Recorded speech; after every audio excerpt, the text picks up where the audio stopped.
इतना सौभाग्य कहाँ है। वैराग्य को खिलवाड़ समझ लिया है, साधु बनना हंसी खेल समझ लिया है क्या? हरे सिंहों का मार्ग है, प्राणों की बाजी लगाकर जो वीर खेलता है उसे महात्मा कहते हैं। ये भय छोड़ दो, 4 दिन के सत्संग सुनने से कोई बाबा जी बन जाते हैं क्या? ऐसा नहीं। हाँ, सत्संग और नाम के प्रभाव से राग रहित कहीं भी हुआ जा सकता है। गृहस्थी में भी उसी परम पद को प्राप्त किया जा सकता है। भगवान सबके हृदय में विराजमान है। पति पत्नी पुत्र परिवार सच्ची मानो, मत्तः परतरम नान्यत किंचित अस्ति धनंजय। किंचिन मात्र भगवान के सिवा कोई सत्ता ही नहीं, वही सब में विराजमान। हम भूल करके शरीर रागों को, वो हमारे पति, हम उनकी पत्नी, वो हमारा पुत्र, वो हमारे रिश्ते, वो नाते, ये भोग सामग्री, ये भोगना, इसी को तो बंधन कर। दोस्तों, राधे राधे बोलते रहें और बाबा जी के प्रवचन को आगे बढ़ाते रहें और सुनते रहें। राधे राधे दोस्तों। कहते हैं भक्ति में आने पर ये बंधन न रह करके भगवत सेवा सामग्री बन जाती है। पुत्र उत्पन्न करना भगवान की प्रसन्नता का हेतु होता है। सृष्टि सेवा में जो आप रसोई बनाती, भगवान को भोग लगा दिए, प्रसाद हो गया, उसको पा रहे, ये सब भजन बन रहा है। ऐसा नहीं होता कि सत्संग सुनने के बाद कोई बाबा जी बन जाता है। देखो, नाटक करना बात अलग।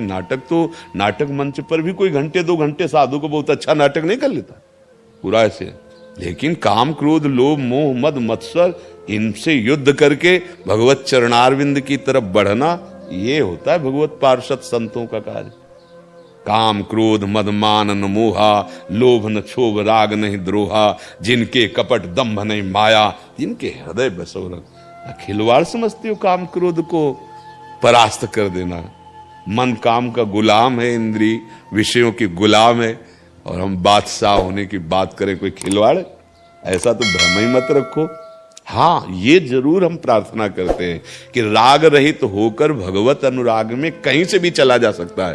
पुरुष नपुंसक नारीवा जीव चराचर कोई, सर्वभाव भज कपट तज मोय परम प्रिय सोय। पर ये कि बाबा जी बन जाएंगे तो बाबा जी अब खिलवाड़ सोचते हो क्या? एक बार उड़िया बाबा भिक्षा मांग रहे थे तो एक माई ने अपने लड़के से कहा, काम नहीं करेगे ना, ऐसे भीख मांग। तो प्रभुदत्त ब्रह्मचारी जी पीछे उनका, अरे माई ऐसे महात्मा युगों में पैदा होते, तू क्या समझती है?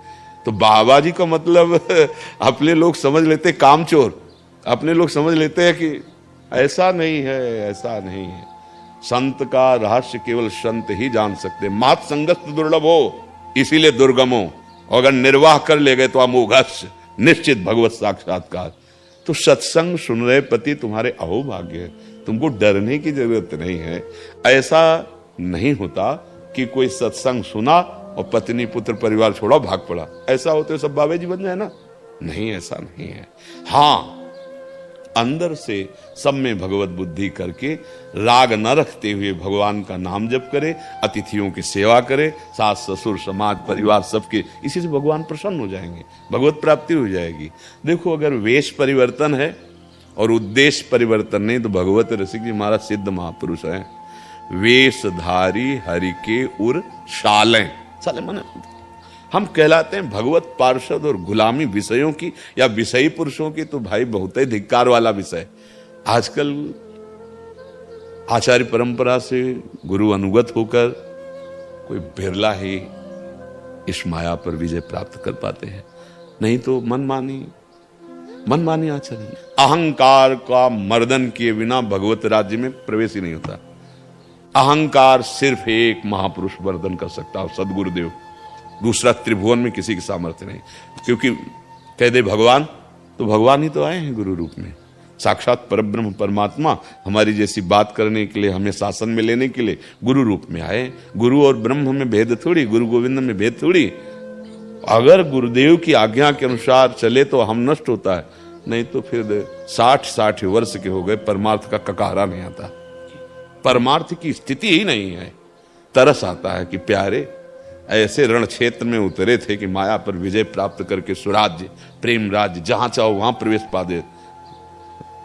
तो बाबा जी बनना खिलवाड़ नहीं सकी। बहुत भगवान की जिनके ऊपर कृपा है, वो उनका दासत्व लेकर इस माया पर विजय प्राप्त कर रहे। कोई खेल, डरो मत, तुम्हारे पति बाबा जी नहीं बनेंगे। सब्सक्राइब करें और राधे राधे कमेंट में जरूर लिख दिया करें।